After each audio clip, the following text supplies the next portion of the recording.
નમસ્કાર.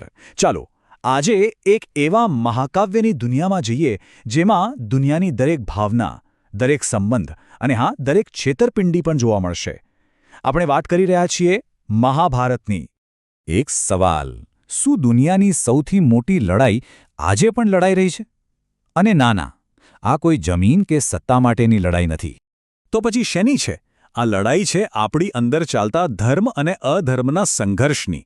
એટલે જ તો મહાભારત કોઈ જૂની પુરાણી વાર્તા નથી, પણ એ તો આપણા બધાની અંદર ચાલતા શાશ્વત યુદ્ધની ગાથા છે.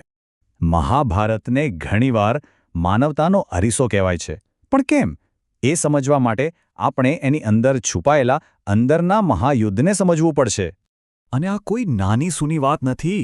વિચારો, પૂરા 1,00,000 શ્લોકો. આ ખાલી કૌરવો અને પાંડવોની લડાઈની વાર્તા નથી, એનાથી ઘણું વધારે છે. આ તો માનવ સ્વભાવનો ઊંડાણમાં જઈને કરેલો અભ્યાસ છે. પણ સવાલ એ છે કે આટલા મોટા વિનાશના બીજ એ રોપાયા ક્યાં? આખરે આખી વાર્તાની શરૂઆત થઈ ક્યાંથી? ચાલો જોઈએ. આ વિનાશના મૂળિયા છે ને, એ હસ્તિનાપુરના રાજદરબારની બે મોટી ભૂલોમાં હતા. જુઓ, એક બાજુ હતા ભીષ્મ પિતામહ અને એમની પ્રતિજ્ઞા, જેના કારણે એ સિંહાસનથી બંધાયેલા રહ્યા, પણ સત્યથી નહીં. અને બીજી બાજુ રાજા ધૃતરાષ્ટ્રનો પુત્ર મોહ, જેણે એમને ન્યાય સામે જ આંધળા કરી દીધા. બસ આ બે ભૂલોએ એક એવા સંકટને જન્મ આપ્યો જેને આપણે ધર્મનું સંકટ કહી શકીએ. એક એવી ઘડી જ્યારે બધું જ શાબ્દિક રીતે બધું જ દાવ પર લાગી ગયું હતું. અને અહીંથી જ પાછા વળવાનો કોઈ રસ્તો નહોતો. બધું જ શરૂ થયું શકુનીની એક ચાલથી, પાસાની રમત. પાંડવો હારતા ગયા, પોતાનું રાજ્ય, પોતાની આઝાદી, પોતાનું સન્માન, બધું જ. પણ હદ તો ત્યારે થઈ જ્યારે ભરી સભામાં દ્રૌપદીનું અપમાન થયું. અને સૌથી ખરાબ શું હતું ખબર છે? ભીષ્મ અને દ્રોણ જેવા જ્ઞાનીઓ ત્યાં હતા અને તેઓ ચૂપ રહ્યા. અને આ જ આપણને મહાભારતનો સૌથી મોટો પાઠ શીખવે છે. જ્યારે જ્ઞાનીઓ ખોટાનો સાથ આપે છે ત્યારે વિનાશ નિશ્ચિત હોય છે. એમનું મૌન જ એ મહાવિનાશનું કારણ બન્યું. આ બધી જ ઘટનાઓનું પરિણામ કુરુક્ષેત્રનું યુદ્ધ. પણ આ યુદ્ધભૂમિ પર માત્ર શસ્ત્રો જ નહોતા ટકરાયા, અહીં ગીતાનો જન્મ પણ થયો. અને આ 18 દિવસની લડાઈ ખાલી બે સેનાઓ વચ્ચે નહોતી.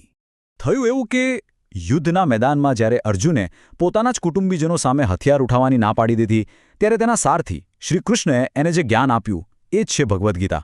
આ અર્જુનની મૂંઝવણ અને શ્રીકૃષ્ણના જવાબોનો એક અદ્ભુત સંવાદ છે. એમના ઉપદેશનો સાર શું હતો? પહેલું, કે આ શરીર તો નાશવંત છે, પણ આત્મા અમર છે. અને બીજું, અને સૌથી અગત્યનું, કે આપણા હાથમાં ફક્ત કર્મ કરવાનું છે, ફળની ચિંતા નહીં. વિચારો, આ સિદ્ધાંત આજે પણ કેટલો કામનો છે, નહીં? પણ અહીં એક બહુ મોટો અને ગૂંચવણભર્યો સવાલ ઊભો થાય છે. શું ધર્મની સ્થાપના કરવા માટે છળ કપટનો સહારો લેવો જરૂરી છે? અને આ જ તો મહાભારતની ખાસિયત છે. અહીં કોઈ પાત્ર એકદમ સારું કે એકદમ ખરાબ નથી. ખુદ શ્રીકૃષ્ણે ધર્મની સ્થાપના માટે છળનો ઉપયોગ કર્યો. કેમ? કારણ કે એમનું માનવું હતું કે ક્યારેક કોઈ મોટી બુરાઈને હરાવવા માટે નાના મોટા નિયમો તોડવા પડે છે. તો આ બધી જૂની વાતોમાંથી આપણે આજે શું શીખી શકીએ? ચાલો હવે કેટલાક આજના પાઠ પર નજર કરીએ અને જોઈએ કે મહાભારત આજના સમયમાં પણ એટલું જ મહત્વનું કેમ છે.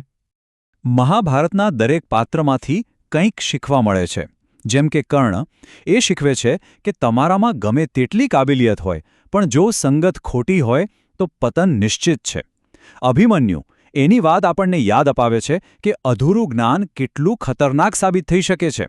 અને યુધિષ્ઠિર, એ બતાવે છે કે સત્યનો રસ્તો ભલે ગમે તેટલો અઘરો હોય, પણ જીત હંમેશા એની જ થાય છે. આ બધા પાત્રો અને એમની વાર્તાઓ પરથી એક વાત સ્પષ્ટ થાય છે: આપણા નિર્ણયો જ આપણું ભાગ્ય ઘડે છે. જીવનના દરેક પગલે આપણે ધર્મ અને અધર્મમાંથી કોઈ એકને પસંદ કરતા હોઈએ છીએ.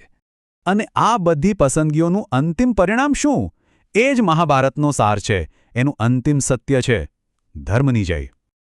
આખા મહાકાવ્યનો સારાંશ જો એક જ વાક્યમાં કહેવો હોય તો એ છે યતો ધર્મસ્તતો જયઃ, જેનો અર્થ ખૂબ જ સરળ છે: જ્યાં ધર્મ છે ત્યાં જ વિજય છે. રસ્તામાં ભલે ગમે તેટલા કાંટા આવે, જીત તો અંતે ધર્મની જ થાય છે. તો આટલી બધી વાતો પછી એક સવાલ મનમાં રહી જાય છે: આટલા બધા પાત્રોમાંથી સૌથી વધુ પ્રભાવશાળી પાત્ર કોણ અને કેમ? આ સવાલ પર વિચારવા જેવો છે. ફરી મળીશું. નમસ્કાર.